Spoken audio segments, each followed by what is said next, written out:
రాసుకోవచ్చు. వాంగ్మూలం అనేటటువంటిది నాట్ ఎట్ ఆల్ యాక్సెప్టబుల్. వాంగ్మూలం ఎప్పుడు సూట్ అవుతుందంటే ఆ కన్సర్న్డ్ ఎవిడెన్స్ ఉండి, అంటే ఇప్పుడు ఫర్ ఎగ్జాంపుల్ ఒక మర్డర్ జరిగిందండి.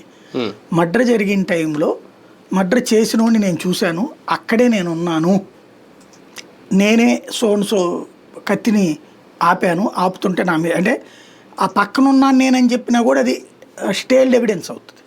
కోర్టులో డిఫెన్స్ లాయర్ లేపేస్తాడు, నువ్వు అక్కడ ఎందుకు ఉన్నావు ఏంది కదా వేస్తే అయిపోతుంది.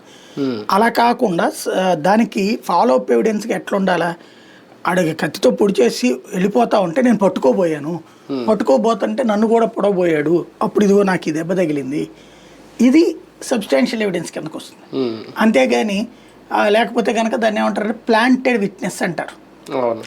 ప్లాంటెడ్ విట్నెస్ పెద్ద కేసుల్లో వ్యాలిడ్ కాదు.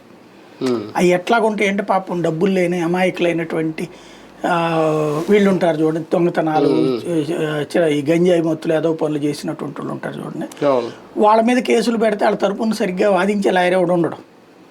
కాబట్టి అట్లాంటి టైంలో ఎవడో పట్టుకొచ్చేసి ఈ సపోర్టింగ్ ఎవిడెన్స్ కింద ఇలా పెట్టేస్తారు. జడ్జి గారు ఎదురుగుండా అనగానే జడ్జి గారు ఏంటయ్యా అంటే నాకు తెలవదు అంటాడు.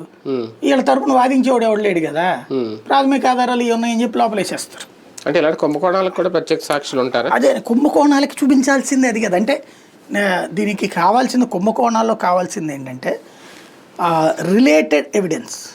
అంటే ఇప్పుడు ఆయన సంతకం పెట్టాడు, ఆయన దగ్గరకు వచ్చిన ఐఏఎస్లు అందరిని ఆయన కాకపోతే ఇంకెవడు పెడతాడు, ఆ పోస్ట్లో వేసాడు కాబట్టి అనేది క్రైమ్ యాక్ట్ అవుతుంది. ఇప్పుడు ఆ కన్సర్న్ చీఫ్ సెక్రటరీ ఏమో కదా చేయాల్సింది అది